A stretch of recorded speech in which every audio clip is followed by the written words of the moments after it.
একটা বার কি মনে হয় না যে আমার হায়াত শেষ হয়ে যাচ্ছে? ধাপে ধাপে আমি মৃত্যুর দিকে এগিয়ে চলছি। ওই খবর আমাকে ডাকছে। আমার হায়াতটা একের পর এক চলে যাচ্ছে।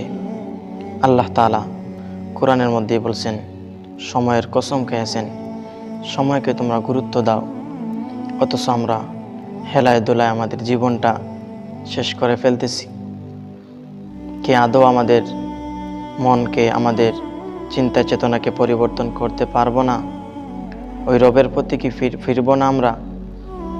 আজ আমরা উদাসীন হয়ে গেলাম, রব থেকে আমরা বিচ্ছিন্ন হয়ে গেলাম। আজ আমাদের দিনগুলো এমনভাবে যায় যেন হতাশাপূর্ণভাবে। যদি আমাদের প্রত্যেকটি দিন, প্রত্যেকটি মুহূর্ত রবের সেই দেওয়া বিধানগুলোর মধ্যে দিয়ে আমাদের যেত, তাহলে হয়তো আমাদের এত পেরেশান, এত চিন্তা, এত দুশ্চিন্তা আমাদের অন্তরের মধ্যে থাকতো না।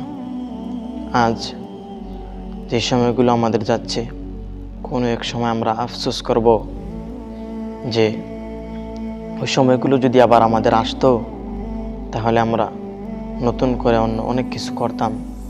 কিন্তু আদৌ এই কথা তখন আমাদের কাজে আসবে না, কারণ ওই কবরের মধ্যে অনেক লোক